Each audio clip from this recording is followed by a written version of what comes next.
దయచేసి వెనక్కి వెళ్ళే అవకాశం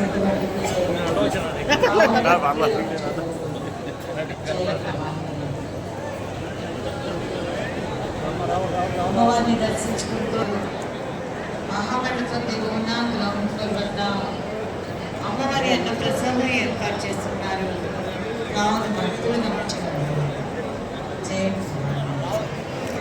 ఈరోజు విజయదశమి శుభాకాంక్షలు ప్రతి ఒక్కరికి, ఆంధ్రప్రదేశ్ లో ఉన్న ప్రతి పౌరుడికి మరియు భారతదేశంలో ఉన్న ప్రతి ఒక్కరికి కూడా విజయదశమి శుభాకాంక్షలు చెప్తూ, అందరికీ తెలిసిన విషయమే ఈ రోజు దశమి ఉత్సవాలు, విజయదశమి ఉత్సవాలు ఈ రోజుతో ఆఖరి దినం. ఇక నుంచి భవానీ అమ్మవారి భక్తులు వస్తా ఉన్నారు.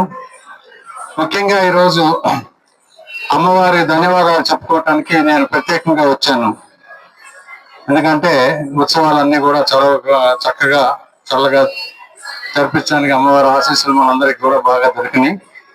అలాగే కమిషనర్ గారు, ఈఓ గారు, చైర్మన్ గారు, ఉత్సవ కమిటీ వాలంటీర్స్ అందరూ కూడా, పోలీస్ సిబ్బంది, కలెక్టర్ గారు అందరూ కూడా చాలా కష్టపడి దీన్ని నిర్వర్తించారు. వాళ్ళందరూ కూడా మరొక్కసారి అభినందనలు చెబుతూ, కొన్ని స్టాటిస్టిక్స్ చెప్పాలంటే లాస్ట్ ఇయర్ కంటే ఇయర్ సుమారుగా ఒక 10% ఎక్కువ వచ్చారు. లాస్ట్ ఇయర్ 12.5-13 లక్షలు వస్తే ఈ సంవత్సరం 14, ఈ రోజుతో కలుపుకుంటే 14.5 నుంచి 15 లక్షలు టచ్ అవడానికి అవకాశం ఉంది. అదేవిధంగా లడ్డూ సేల్స్ సుమారుగా 21 లక్షల తరిగిపోయినటికి ఈ రోజు ఎక్కేసుకుంటే ఇంకా కొంత ఉంటుంది. అది ఈ భక్తులు పిల్లల్ని కౌంట్ చేయకుండానే అంతమంది వచ్చారు. ఇంతమందితో ఈ బెజవాడ కొండ మీద అమ్మవారి చల్లతో అమ్మవారి దర్శనం చేసుకొని భక్తులందరూ కూడా బాగా ఆశీస్సులు తీసుకొని అన్నప్రసాదం డిస్ట్రిబ్యూషన్ సుమారుగా 2.5-3 లక్షలు జరిగింది. లెక్క అయితే 2,59,000 వచ్చింది, కానీ ఈ రోజుతో కంప్లీట్ చేస్తే సుమారుగా 3 లక్షలు వస్తుంది. అట్లాగే చిన్నపిల్లలు సుమారుగా ఒక 20% వేసుకోవచ్చు. కాబట్టి లాస్ట్ ఇయర్ కంటే ఇయర్, ఎందుకంటే మా ప్రభుత్వం, కూటమి ప్రభుత్వం వచ్చినాక అమ్మవారి సెలవుతో నేను పశ్చిమ నియోజకవర్గానికి ఎమ్మెల్యేగా ఎన్నుకోబడినాక ఇది 2వ ఉత్సవం. చాలా సంతోషంగా ఉంది నాకు.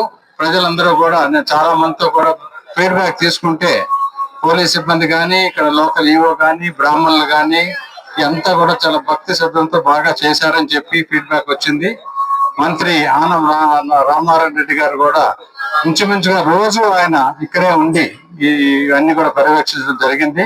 వారికి కూడా ప్రత్యేక ధన్యవాదాలు చెబుతూ, ప్రజలందరూ కూడా వచ్చే సంవత్సరానికి ఇంకా బాగా చేసుకోవాలని చెప్పి అమ్మవారిని కోరుకుందాం. తప్పకుండా అందరం కలిసి మళ్ళీ వచ్చే సంవత్సరం ఉత్సవం ఎప్పుడు వస్తుందా అని చూసే విధంగా మనందరం కూడా వేచి ఉండి, ఇక నుంచి ఈ సంవత్సరం మనం స్వచ్ఛంగా సత్య భారత్ అనే నినాదంతో మనం ముందుకు తీసుకెళ్ళాలి. ఎందుకంటే ఈ రోజు గాంధీ గారి జయంతి కూడా వచ్చింది, లాల్ బహదూర్ శాస్త్రి గారి జయంతి కూడా వచ్చింది.